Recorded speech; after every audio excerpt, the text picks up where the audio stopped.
Musiibye mutya bannyabo ne bassebo? Muli mutya eyo? Olunaku olwaleero nzize okwogera ku kaddo kano bakayita muko wewumbeeko. Muko wewumbeeko ndowooza mukalaba. Kaako kali mu kwewumbako. Kalina emigaso mingi, emigaso egy'enjawulo. Kalina emigaso mingi. Ng'era omugaso ogusooka kagumya amagumba katya.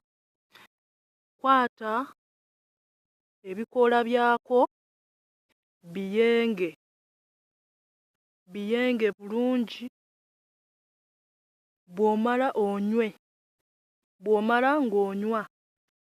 Omugaso omulala kakola ku musujja. Ku musujja ng'olina omusujja era still kayenge oba osobola okukafumba. Okukafumba gattamu ekigagi. Awo omusujja mu nnaku ezo 2 gujja kuba gugenze. Omugaso omulala kagoba ebiguuna binnamakula, embalabe. Kakwate bukwasi okayenge oba okakunye weesiige mu face.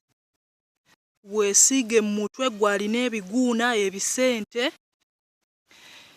Naddala nga naawe enviiri zo zikutukakutuka. Osobola okkakwata n'okeesiiga mu mutwe abalina ebiwalaata. Akaddo kano kakola bulungi ku biwalaata ebyo. Ekirala kagoba endwadde ez'ekikaba ze tuyita candida, gonorrhea, vaginosis.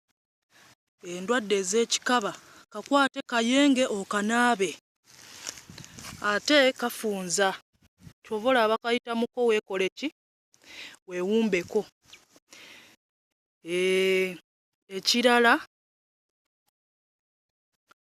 okaleeta amaanyi mu mubiri era osobola okukanywa kayenge okanywe.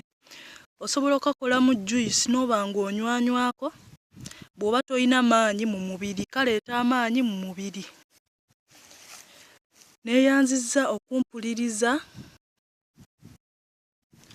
era nga mbasaba musubscribinge. Mweyongere ddala okusubscribinga.